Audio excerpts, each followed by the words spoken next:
At para naman sa sports balita, Updates at pinakahuling mga usapin sa mundo ng palakasan. Atin ang pakinggan dito sa Ang Pilipinas Ngayon.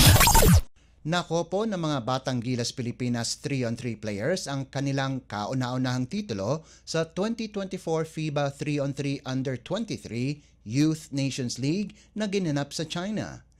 Winalis ng Nationals ang elimination round ng top 5 sa pamamagitan ng 3 panalo bago tinambakan ang Mongolia 21-12 sa kanilang laban sa finals para kunin ang kampyonato.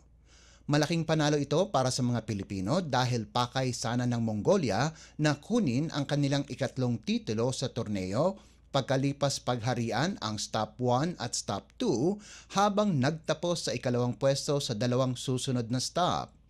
Ang pambato ng UAAP na si Noy Remogat ang nanguna para sa Gilas Pilipinas kung saan nagtapos ito ng may 7 puntos habang ang mga sikat na players ng Perpetual at Letran na sina Patrick Slayat at June Roque ay nagtapos ng may 6 at 5 puntos ayon sa pagkakasunod. Nakapag-ambag naman ng 3 puntos si Juan Miguel Tulabut. Dahil sa panalo, kasalukuyang nasa ikatlong pwesto ang Gilas sa overall tournament standings ng may 340 points sa likuran ng Mongolia at Japan na nakapwesto sa una at ikalawa na may 460 at 360 points ayon sa pagkakasunod. Updates at pinakahuling mga usapin sa mundo ng palakasan. Atin ang pakinggan dito sa Ang Pilipinas Ngayon.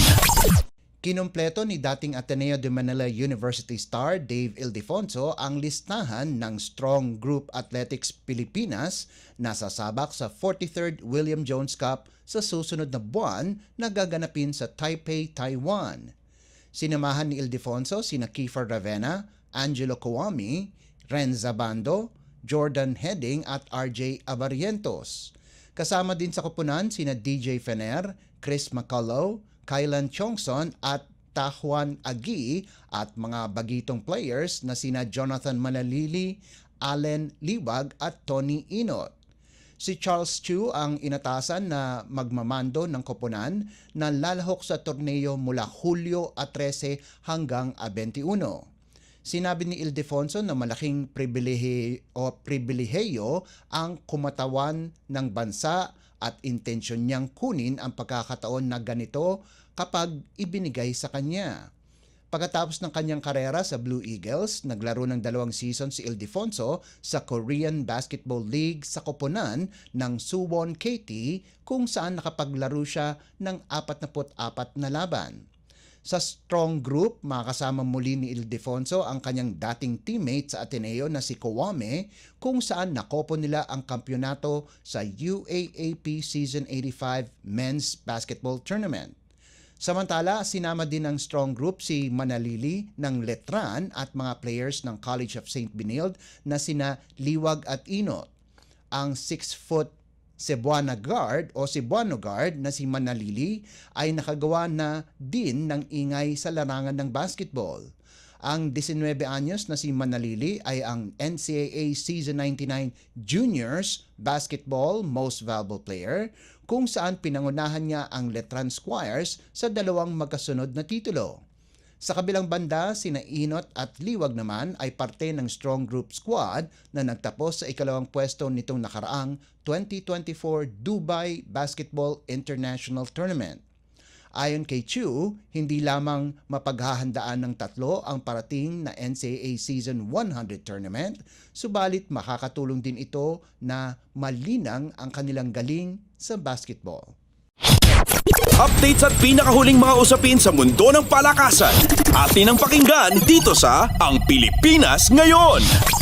Umalis na ng De La Salle University ang mga Alas Pilipinas players na sina Thea Gagate at Julia Coronel para sumali sa kauna-unahang Premier Volleyball League o PVL Rookie Draft na nakatakdang ganapin sa Hulyo 8. ang outside hitter na si Micah La Rosa at middle blocker na si Leila Cruz na parehong nagmula din ng DLSU ay nagsabi na din na lalahok sila sa darating na draft na orihinal na linalahokan ng 50 babae, subalit ginawa na itong 47 na lamang. Mula naman sa UAAP Women's Volleyball runner-up na University of Santo Tomas, ang opposite spiker na si Pierre Abellana ay nagrehistro na rin sa draft. 7 atleta naman mula sa Adamson University ang pumasok sa draft sa pangunguna ni na outside hitters Lucille Almonte at Ishi Lalong Isip, opposite spiker AA Adolfo, setters Nika Yandok at Ange Alcantara, libero Karen Verdeflor at middle blocker Sharia Ancheta. Ang mga graduate naman mula sa University of the Philippines na sina Abby Gok, Jewel Encarnacion at Stephanie Bostrillo ay sumali din. Kasama din ang mga players ng University of the East na sina Dara Nieva, Janina Zeta at Dea Villamor at pati na rin si Roma May Dormal ng Ateneo. May mga nagpahiwatig ding mga Pilipina na nagmula sa ibang bansa katulad ni Alea Torres ng Brock University at Nathalie Ramacula ng Red River College Polytechnic. Bukod sa kanila, marami ding mga players na nagmula sa NCAA at iba pang liga sa bansa ang nagrehistro ng kanilang pangalan para sa draft. Nakatakda ang 2 araw na draft combine mula Hunyo 25 hanggang 26 na gaganapin sa Gameville Ballpark sa Sheridan, Mandaluyong. Idadaos naman ang draft lottery para madetermina kung aling koponan ang mauuna sa pagpipili ng players sa Hunyo 24. Updates at pinakahuling mga usapin sa mundo ng palakasan. Atin ang pakinggan dito sa Ang Pilipinas Ngayon. At yan ang pinakahuling balita sa larangan ng palakasan. Para sa Radyo Pilipinas World Service, ito po si Leo Magpayo. Magandang araw. Updates at pinakahuling mga usapin sa mundo ng palakasan. Atin ang pakinggan dito sa Ang Pilipinas Ngayon.